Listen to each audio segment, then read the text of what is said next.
What's up everyone and welcome back to the MMA Zone. Today, let's get started with Sean Strickland breaks silence on altercation during MMA fight. Well, if you thought UFC 317 was going to be the only highlight this weekend, you were wrong. Sean Strickland showed up to a fight and ended up punching a police officer after an MMA fight. And before we continue, make sure to leave a like on the video to help support the channel. All of this happened yesterday. During a Tough Enough show, Sean Strickland and Chris Curtis made an appearance to support their teammate Miles Hunsinger in his fight against Luis Hernandez. The fight ended with Luis Hernandez submitting Hunsinger with a standing guillotine. After the fight, Hernandez, who by the way is a police officer, can be seen taunting Sean Strickland. Then, Strickland and Chris Curtis rushed into the cage without anyone at the event caring, and Strickland ended up landing 2 punches on Hernandez before the referee decided to do something and pushed Strickland away.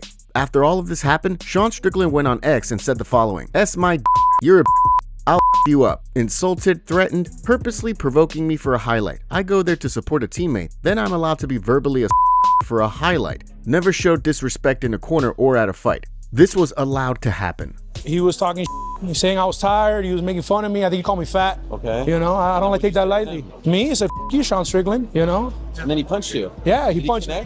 He did, but I'm still standing, still smiling. What are your thoughts on the situation? Now, since the event was sanctioned in Vegas under the Nevada Athletic Commission, we could see Sean Strickland facing some sort of punishment. Do you agree with what Sean Strickland did? Let us know in the comments below. Ilia Topuria not interested in Justin Gaethje fight. Justin Gaethje has been campaigning hard for a title shot in recent weeks, but the man who now holds the lightweight crown, Ilia Topuria, doesn't sound too interested. Gaethje has been calling for another shot at the lightweight belt ever since he recorded a unanimous decision win over Rafael Fiziev in March. In fact, Gaethje isn't the only person who's proposed the highlight should fight for the title next. Even before Islam Makhachev vacated the lightweight title, he expressed an interest in throwing down with Gaethje. Well, following Topuria's knockout of Charles Oliveira at UFC 317, he was asked by ESPN about the possibility of fighting Gaethje. The new lightweight king said this: "Fighting against Justin Gaethje, I don't think that's going to be something exciting for the fans. We need new blood in the division. We need new faces that come hungrier than the guys that we are used to seeing in the past." And when asked by the UFC broadcast crew about facing Gaethje, El Matador said the following: "It doesn't make sense for me to fight against someone like Justin Gaethje that comes from the old school. You know what I mean? I want to clean out a little bit the division. New faces, new guys. And I don't know. It's going to be very interesting." Now, you would think that more than a few people will take issue with Topuria claiming a fight with Gaethje wouldn't be exciting for fans, as on paper, there's a lot to love with that matchup. But given that Topuria called out Paddy Pimblett right after winning the belt and then pushed his rival in the octagon, it certainly looks like he's driving for that fight. So it'll be interesting to see what comes next for Gaethje, especially since he's even claimed he will retire if he doesn't get tapped for a title shot. When Dana White was asked about Gaethje's comments about retirement during the post-fight presser, he said this: "Listen, if you're thinking about retiring, you know how I feel about that. You should probably retire. We love Justin Gaethje, and Justin Gaethje did step up, and he's been an exciting, fun fighter to have here in the UFC. But to say, hey, listen, unless you give me a title shot, I'm retiring. That's pretty wacky."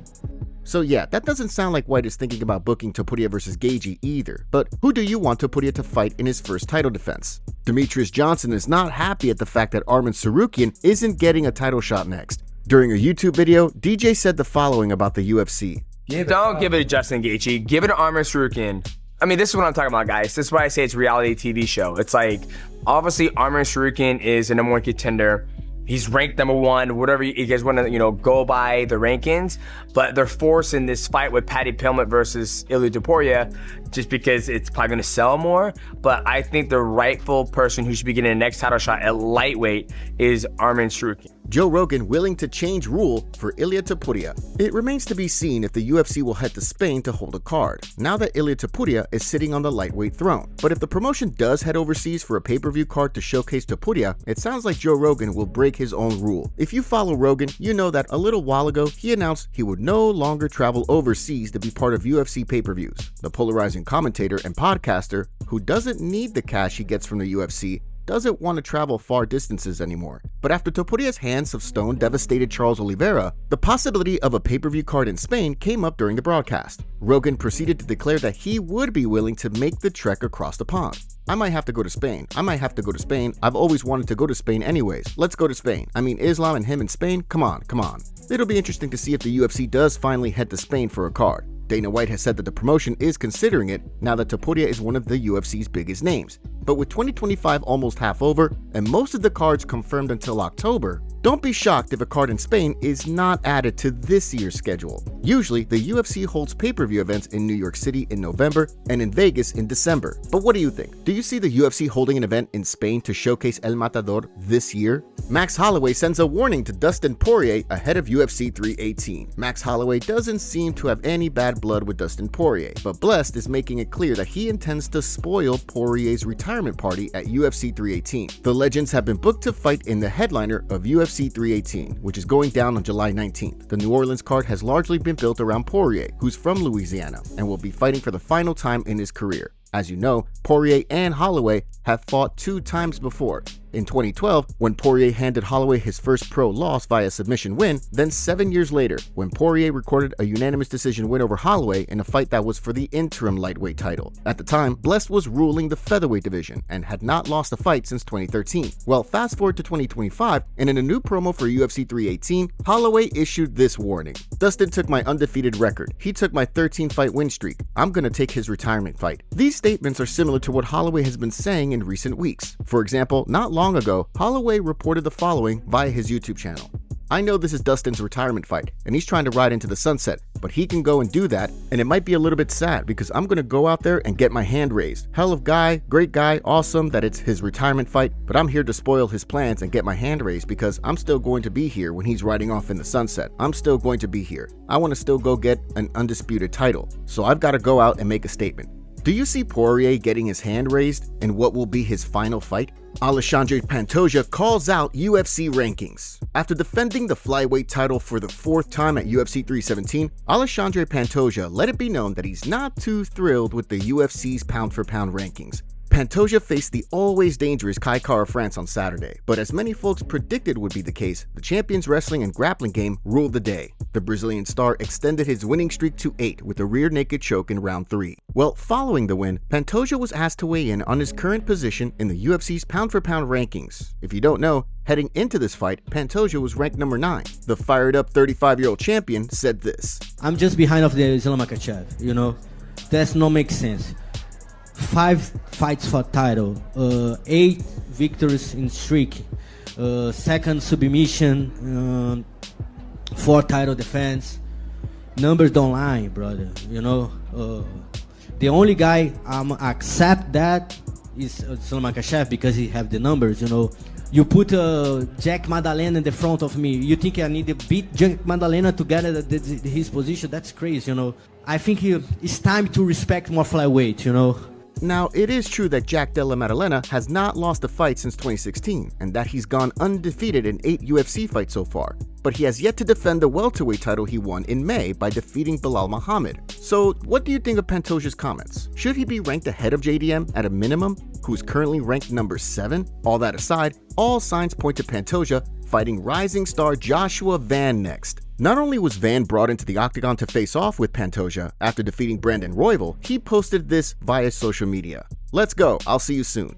Do you see Van upsetting Pantoja and ending his reign? Brandon Royval breaks his silence on UFC 317 loss. If you watched UFC 317, then chances are you were on the edge of your seat while watching Brandon Royval versus Joshua Van. The fight was absurdly entertaining, and ultimately, Van won it by unanimous decision. While no one should be complaining about the fight from an entertainment standpoint, some have expressed surprise that Royval didn't look to clinch or take the fight down more often. Van's bread and butter is his boxing, but Royval continued to engage the rising star in the pocket. Well, this is likely why Royval proceeded to post the following statement after UFC 317.